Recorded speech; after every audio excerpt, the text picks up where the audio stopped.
Hello எல்லோரும் எப்படி இருக்கீங்க? நம்ம இன்றைக்கி டே 10ல் வந்து டெய்லரிங் பற்றின டிப்ஸ் தாங்க பார்க்க போகிறோம். பாருங்கள், இப்போ நம்ம இது வரைக்கும் வந்து ஹேண்ட் ஸ்டிச் இது எப்படி போடுறது, அப்புறம் வந்து ஐ கட்டுறது, கொக்கியில் ஐ கட்டுறதுன்னு இந்த மாதிரி சின்ன சின்ன ஸ்டிச்சஸ் பார்த்துருக்கோம். இன்றைக்கி வந்து இந்த கொக்கி மாற்ற கொக்கி வந்து எப்படி கட்டலான்ட்டு பார்த்துடலாம். பாருங்கள், எப்பவும் போல் வந்துட்டு நம்ம வந்து இந்த கொக்கியை வந்து பிடிச்சிக்கணும். லெஃப்ட் ஹேண்டில் வந்து பிடிச்சிக்கிட்டு கட்டை விரலில் வந்து இந்த கொக்கியை வந்து பிடிச்சிருக்கணும். இங்கே பாருங்கள், கட்டை விரலில் பிடிச்சிருக்கணும். பேக் சைடு வந்து இந்த விரலில் வந்து ஐ திங்க் தேர்டு விரல் வந்து பேக் சைடு வந்து பிடிச்சிருக்கணும். மேலே வந்து கட்டை விரல் பிடிச்சிருக்கணும். இப்படி ஸ்ட்ரைட்டாக வச்சு பிடிச்சிட்டு எப்பவும் போல் நான் லாஸ்ட் டைம் சொல்லி கொடுத்த மாதிரி இந்த 2 லூப்லையும் வந்து 3 டைம்ஸ் விட்டுருங்க. நான் சாம்பிள் போடுறனால வந்து உங்களுக்கு வந்துட்டு 1 or 2 டைம்ஸ் போட்டு காமிக்கிறேன். பட் நீங்கள் மினிமம் 3 டைம்ஸ் வந்து போட்டுருங்க.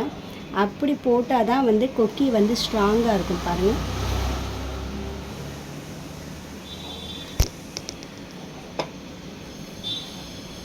அதுக்கப்புறம் இந்த 2 லூப்லையும் தச்சுட்டு அதுக்கப்புறம் பாருங்கள், இந்த ஊசியை நூலை வந்து இப்படி மேலே எடுத்துகிட்டு வந்து இந்த இடம் வந்து துணியில் ஒரு தடவை இப்படி இந்த மாதிரி வந்து எடுத்து இப்படி இழுத்துருங்க. இழுத்துட்டு இப்போ இந்த கொக்கியை வந்து ஸ்ட்ரைட்டாக பிடிச்சிக்கோங்க. ஸ்ட்ரைட்டாக பிடிச்சிட்டு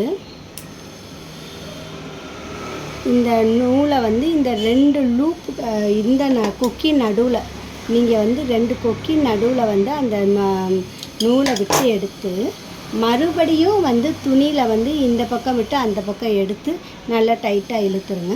மறுபடியும் இந்த கொக்கிக்கு நடுவில் இந்த நூலை விட்டு இந்த மாதிரி எடுக்கும்போது கொக்கி வந்து நல்ல ஸ்ட்ராங்காக இருக்கும்.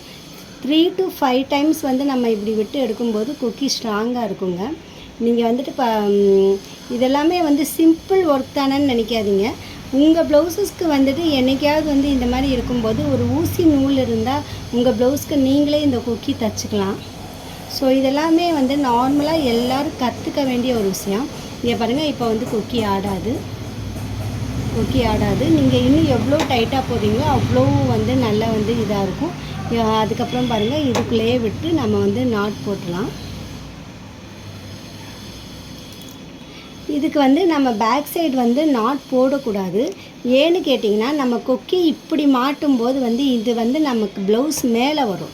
ஸோ இங்கே நம்ம நாட் போட்டோம்னா அசிங்கமாக இருக்கும். ஸோ இந்த கொக்கிக்கு வந்து பார்த்திங்கன்னா வந்துட்டு நம்ம வந்துட்டு இங்கேயே வந்து நாட் போட்டு முடிச்சிடணும். ஐ கட்டும்போது பேக் சைடு நாட் போட்டால் தெரியாது, அது உள்ளே தான் போகும். இது வந்து நம்ம ப்ளவுஸ் இப்படி இழுத்து இது பண்ணும்போது இந்த இடம் மேலே வரும் அப்படியே. ஸோ நீங்கள் வந்துட்டு இதை வந்து ப்ராக்டிஸ் பண்ணி பாருங்கள். சின்ன சின்ன ஒர்க்ஸ் தானேன்னு நினைக்காதீங்க. இனி வர நாட்களில் வந்து இன்னும் நிறைய வீடியோஸ் வந்துட்டு நான் ஹேண்ட் எம்ப்ராய்டிங், அப்புறம் வந்து சாரீ டேசில்ஸ், எனக்கு என்னென்ன தெரியுமோ அது எல்லாமே நான் உங்களுக்கு வந்து சிம்பிள் மெத்தடில் சொல்லி தரப்போகிறேன். ஸோ உங்களுக்கு அது யூஸ்ஃபுல்லாக இருக்கும். தெரியாதவங்களுக்கு அது ரொம்ப வந்துட்டு ஈஸியாக இருக்கும். ஸோ உங்களுக்கு இந்த வீடியோ பிடிச்சிருந்தா லைக் பண்ணுங்கள், ஷேர் பண்ணுங்கள், சப்ஸ்கிரைப் பண்ணுங்கள். மறுபடியும் நாளைக்கு ஒரு வீடியோட வரேன். பாய்.